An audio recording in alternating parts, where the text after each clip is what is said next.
Usa ka 7 anyos nga lalaki gikan Dumalinaw sa Zamboanga del Sur ang pinakabatang nagpositibo sa COVID-19 sa Mindanao. Samtang usa ka bagong nanganak nga inahan ang ikatulong kaso sa COVID-19 sa Zamboanga City.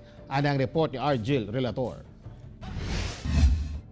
Usa ka 7 anyos nga lalaki ang pinakabag-ong kaso sa COVID-19 sa Zamboanga del Sur. March 14 dihang niadto kini sa Iligan City aron motambong sa lubong ug niuli sa Dumalinaw pagkaugma.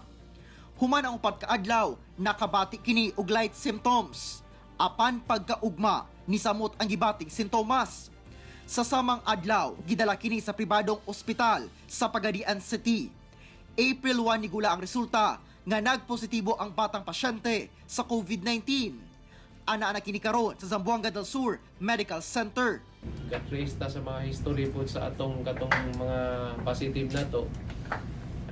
Napoy mga gitawag na to nga mga symptoms. And there are PUIs also from other hospital nga ato pong gikuha sample karon. Gitawagan na mo ang pamilya, asymptomatic ang bata hasta ang iyahang mga kauban sa balay.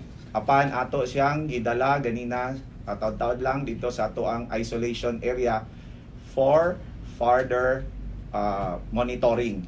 Sa Zamboanga City, usa ka 30 years old nga babae nga bag-o lang nanganak nga taga Barangay Tituan ang pinakabag-ong positibong kaso nga natala sa syudad.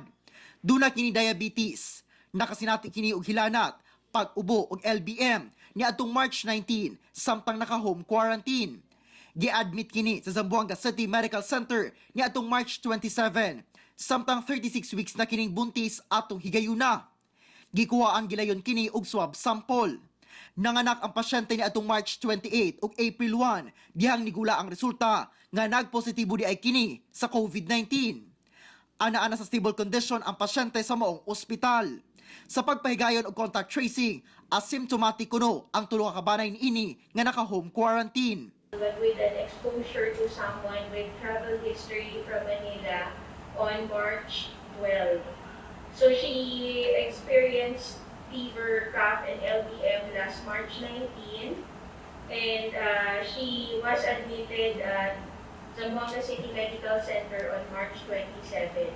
Alam mo po napakahirap magkaroon ng mass testing, kaya hinihingi po natin sa DOH na bigyan ng pagkakataon ng Zamboanga para magkaroon po tayo ng mga testing facilities. Sa kinatibuk-ang Zamboanga Peninsula, ana sa unong ang kaso. Tulo ang gikan Zamboanga City, samtang tulusab ang gikan sa Zamboanga del Sur Province.